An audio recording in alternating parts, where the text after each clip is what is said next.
پتا چلے کہ جب مولا علی کی شہادت ہوئی تو کیا حالات تھے امام حسن کے سامنے. اب یہ کوفہ چھوڑ کے 40 ہجری کو امیر المومنین چلے گئے. یہ ہے کوفے کی حالت. ادھر شام پیسے کی کثرت، شریعت کی کوئی اطاعت نہیں. عبادت کرو نہ کرو، قرآن پڑھو نہ پڑھو، جو چاہتے ہو کرو، جتنی جھوٹی حدیثیں بیان کر سکتے ہو بیان کرو، جو کر سکتے ہو کرو. درہم، دینار، لالچ، پیسہ، رشوت، یہ حالت ہو گئی تھی. اب جب مولا امام حسن کا دور آیا تو اب جو بچا ہوئے لوگ تھے نا، انہیں مولا حسن سے کہا آپ قیام کریں. مولا حسن نے فرمایا کہ اگر تم میرے بابا علی کا ساتھ دے دیتے تو مجھے قیام کرنے کی ضرورت نہ پڑتی. مجبورا نہیں آپ قیام کریں، آپ قیام کریں. علی نے جمل بھی نتیجے پہ آئی تھی، سفین بھی نتیجے پہ آئی تھی. اب آپ ایک دفعہ آپ چلیں. 40,000 لوگوں نے بیعت کی مولا حسن کی. تو جب مولا حسن نے کہا چلو پھر نکلتے ہیں جنگ کے لیے، کتنے لوگ گئے؟ 12,000. آدھے رستے میں جا کے قیس بن سعد بن عبادہ انصاری 6,000 کا لشکر لے کے امام حسن سے الگ ہو گیا. اس نے کہا میں پہلے جاتا ہوں. ادھر سے اس نے شام سے ضحاک ابن قیس کو 1.5 لاکھ کا لشکر دے کے بھیج دیا. کہاں 1.5 لاکھ، کہاں 6,000. 4,000 کا لشکر مولا حسن کے ساتھ تھا. مولا امام حسن 4,000 کا لشکر لے کے بیٹھے تھے، یا ایک ملعون سنان اس نے آ کے مولا امام حسن سے تکرار کی کہ تو کیوں نہیں میدان جنگ میں جا رہا. یہ چاہتے تھے کہ حسن میدان میں جا اور حسن شہید ہو. اس بدبخت نے مولا حسن کی ران پہ نیزہ مارا. مولا حسن کے لشکر میں مولا امام حسن کی ٹانگ زخمی ہو گئی. زخمی حالت میں امام حسن مدائن چلے گئے. مدائن کیوں گئے تھے؟ اب سوال کرو. مدائن میں مختار کا چچا گورنر تھا. اب مجلس کا آج کا ٹچ آئے گا اور پھر اگلی مجلس سے مختار پہ چلی جائے گی. کوفہ کا، مدائن کا گورنر مختار کا سگا چچا سعد جو تھا، یہ مدائن کا گورنر تھا. اسے ہر دور کی حکومت نہیں ہٹا سکی. کیوں؟ قبیلہ بنو سکیف بہت زیادہ تھا، اور مدائن کے گرد و نواح میں ان کی کثرت تھی، جن کی وجہ سے یہ مختار کے چچا کو نہیں ہٹا سکتے. جب مختار کے چچا کو خبر ملی کہ امام حسن کے ساتھ کوفے والوں نے بھی بے دغا کر دیا ہے اور امام حسن کو رستے میں چھوڑ دیا ہے، اس نے جلدی سے امام کو پیغام بھیجا کہ مولا جلد از جلد آپ مدائن تشریف لے آئیں، میں آپ کا تحفظ کروں گا. امام حسن مدائن پہنچ گئے. ادھر امام حسن مدائن پہنچے، ادھر حاکم 1.5 لاکھ کا لشکر لے کے آیا تھا. جو 6,000 کا دستہ جنگ کرنے کے لیے گیا تھا اس نے لمحوں میں خریدا، اپنے ساتھ ملا دیا. اب 4,000 ہے.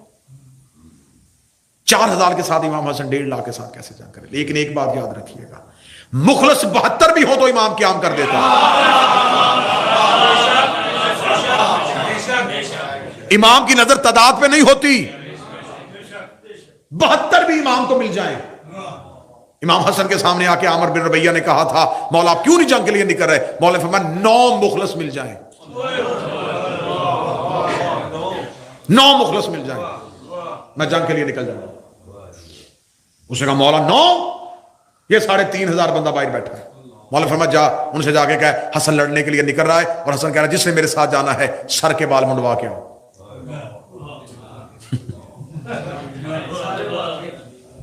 یہ خدا حج پہ انسان کو احکامات دیتا ہے نا، یہ خدا انسان کی شکل تبدیل نہیں کرتا، دیکھنا چاہتا ہے کہ بندہ کتنا میری اطاعت میں ہے.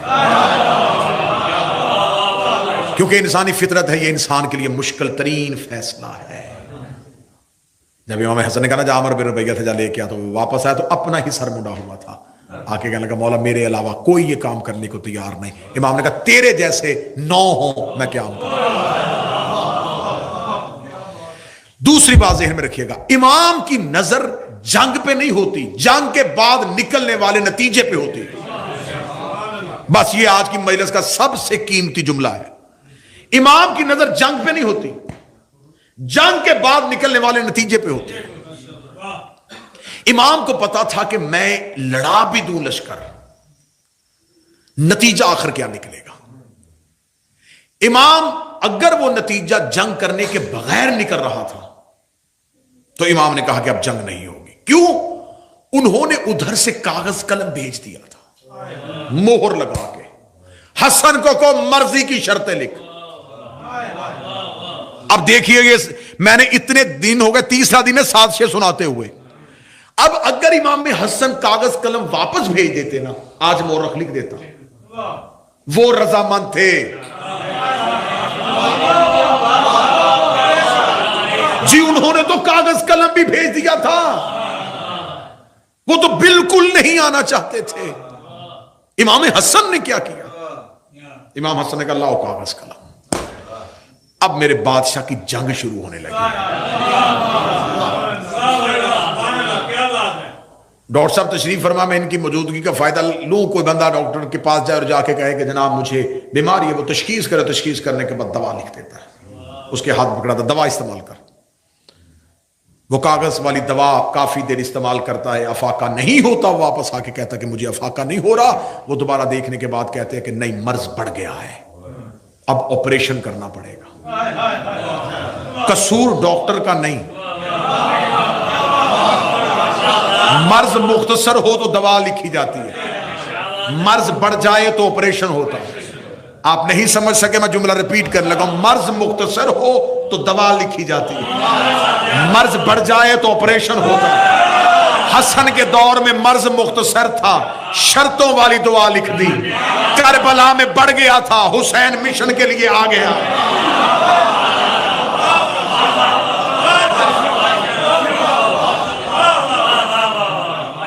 امام حسن کا دور اب دور جنگ کا نہیں تھا، اب محرکات کیا تھے؟ امام حسن نے کہا نہیں۔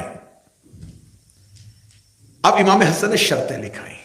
اب دیکھیے انتقام، ادھر سے اگر سازشیں ہیں نا تو خدا کہہ رہا واللہ خیر الماکرین، اگر یہ مکر کریں گے تو اللہ سے زیادہ مکر کس کو آتا ہے۔ اب ادھر یہ سازشیں کر رہے تھے، اب سازش کیا ہوئی؟ ہم مورخ سے لکھوائیں گے کہ ہم نے صلح کر لی تھی۔ امام حسن نے کہا شرطیں لکھیں گے، اب جو بھی قیامت تک چاہے امیہ کا تنخواہ دار ہو، اگر وہ تاریخ میں صلح لکھے گا مجبوراً شرطیں لکھنی پڑے گی۔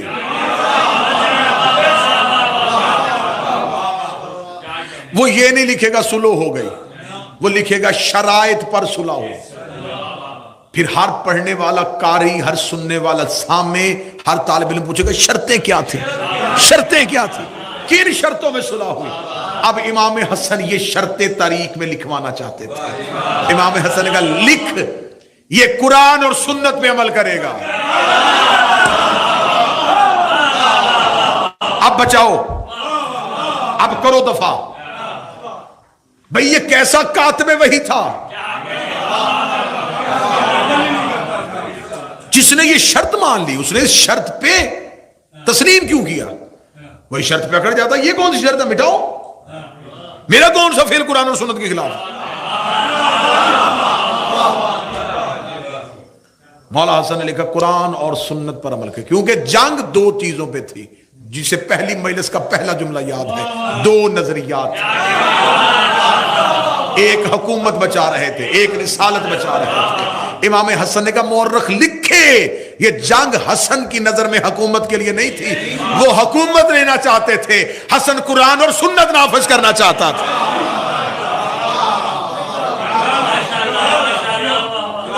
آج کے بعد قرآن اور سنت پہ عمل ہوگا۔ اب جسے کل والی مجلس یاد ہے، مولا علی کے سامنے آ کے کہا تھا دو شرطیں، یہ علی کی جیت تھی، حسن کے دور میں آ کے شرط ایک رہ گئی، صرف قرآن اور سنت۔ حسن نے اپنے آپ کو خلیفہ بلا فصل کر لیا، جیسے علی نے شرط نہ مان کے خود کو خلیفہ بلا فصل کیا۔ مولا حسن نے کہا قرآن اور سنت پر عمل ہوگا، اس نے کہا قرآن اور سنت پر عمل کریں گے۔ دیکھیں کتنی آسانیاں کر دی ہیں تمہارے امام نے تمہارے لیے۔ مولا نے دوسری شرط لکھی، کوئی بھی تمہارا تنخواہ دار خطیب ممبر پہ میرے بابا پہ تبرہ نہیں کرے گا. سنیے گا آج کی گفتگو یہیں پہ رک جائے گی. اگر مولا حسن یہ شرط نہ لکھواتے مجھے حسین کی قسم جیسے امت بڑے بڑے ظلم پی گئی ہے نا, بی بی کے گھر آگ لگی نہیں تھی, رسول کو کاغذ قلم کا انکار ہوا ہی نہیں تھا, آج یہ بھی کہہ دیتے کوئی تبرہ نہیں ہوتا تھا. حسن نے شرط لکھوائی کہ نہیں ہوگا. اگر نہیں ہوتا تھا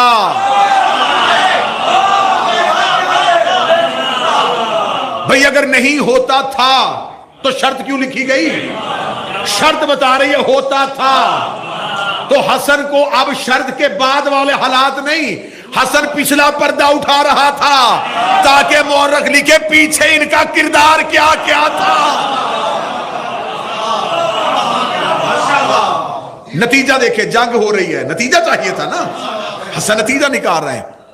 حسن لڑنے کے بعد کیا فیصلہ ہونا تھا کہ ہم نے اس لیے مارا ہے کہ یہ قرآن پہ عمل نہیں کرتا تھا, ہم نے اس لیے لشکر لے کے یہ سنت پہ عمل نہیں کرتا تھا, ہم اس لیے جنگ کر رہے تھے کہ میرے بابا علی کے خلاف بولتا تھا. حسن نے دونوں شرطیں اس کے دستخط کے ساتھ لکھوائی.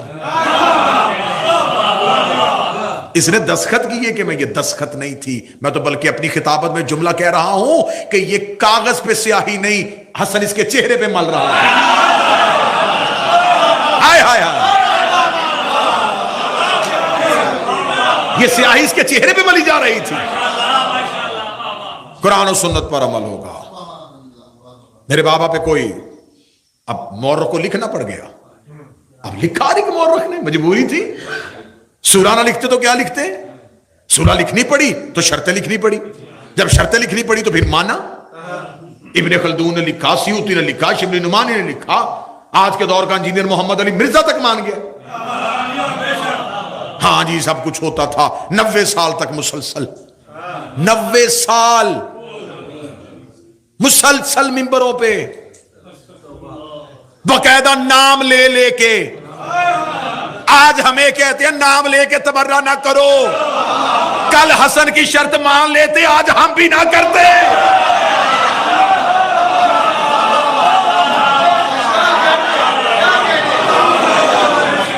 آج ہمیں کہہ رہے ہو اتحاد, بھئی آج ہمیں کہہ رہے ہو اتحاد بین المسلمین, آج ہمیں کہہ رہے ہو ضابطہ اخلاق بناؤ, آج ہمیں کہہ رہے ہو یہ طے ہونا چاہیے. تو یہ سب کچھ جب صدیوں پہلے حسن طے کر رہے تھے تب مان لیتے, آج کسی ممبر سے تبرہ نہ پڑھا جاتا. تو اگر تب نہیں مانا گیا, اگر تم نے حسن کی نہیں مانی تو ہم تیرے ملا کے کہنے پہ عقیدہ چھوڑ دیں. جب حسن اتحاد بین المسلمین کا فارمولہ دیا تھا, لے لو حکومت, یہ ممبر پہ تبرہ نہ کرنا, تم نے شرط نہیں مانی, تم نے 90 سال خلافت لینے کے بعد بھی تبرہ بند نہیں کیا. تم نے اپنی کتابوں میں لکھا ہے یا تو دریا میں بہا دو, پھاڑ دو ساری کتابیں, نہ نسلیں پڑھے نہ حقیقتوں کا پتہ چلے. عمر بن عبدالعزیز نے اپنے دور میں آ کے بند کیا. تو عمر بن عبدالعزیز تک جتنے بھی بادشاہ آئے, اگر انہوں نے اسے بند نہیں کیا تو اس کا مطلب ہے انہوں نے حسن کی شرط نہیں مانی. اور میں نے کل کہا تھا کہ شرط ناقص ہو جائے خلافت ناقص ہو جاتی ہے. 3 دن کی محنت کا اجر مجھے دے دینا. یہ باپ اور بیٹے کی جنگ تھی کہ باپ نے پچھلی خلافتیں معطل کی تھی, بیٹے نے اگلی معطل کی.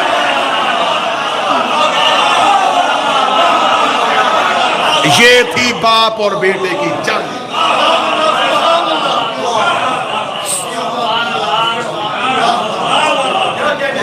باپ نے پچھلی معطل کی تھی.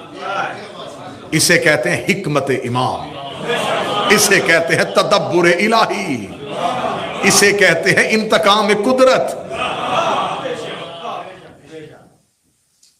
تو اگر جب امام حسن نے کہا تھا اگر ممبروں پہ علی پہ تبرہ ہوتا رہا ہے تو حضور جو گیند دیوار پہ ماری جائے وہ واپس آتی ہے. صدائے باز گشت و گونجتی ہے, عمل کا رد عمل تو ہوتا ہے.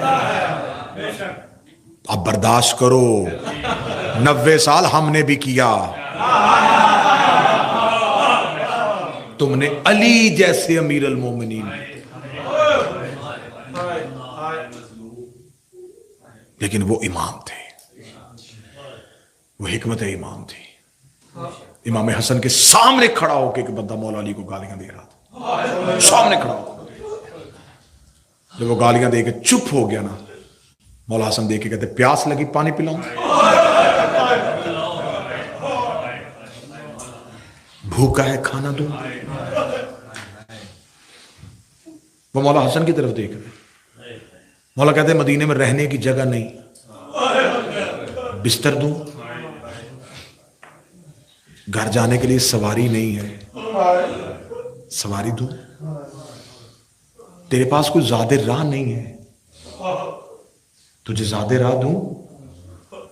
ابھی تک تو یہ صرف دیکھ رہا تھا کہ شاید حسن مجھے حکمت سے گھیر رہا ہے، اگلی سطر پہ امامت نے اپنی شان دکھا دی۔ دیکھ رہے تیرے پاس معافی مانگنے کا وقت نہیں، تیرے حصے کی معافی میں مانگوں، قدموں میں گر گیا۔ کہنے لگا کیا شان امامت ہے؟